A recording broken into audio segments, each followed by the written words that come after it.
Solat dah nak habis dah. Tiba-tiba batal solat. Sebab apa? Sebab ramai yang baca tahiyat akhir tu macam ni. At-tahiyatul mubarakatus salawat.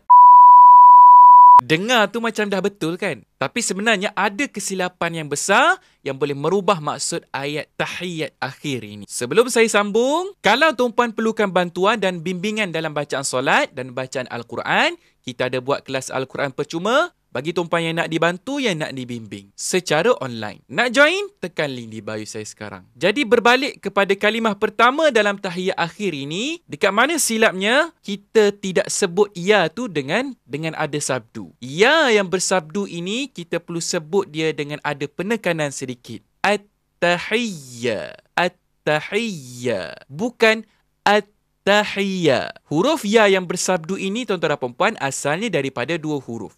Kalau kita tak baca dia dengan bersabdu, maka kita meninggalkan satu huruf dan dia adalah kesalahan yang besar. Tahiyat akhir ini adalah rukun qauli, rukun solat. Dapat? Tuan-puan komen.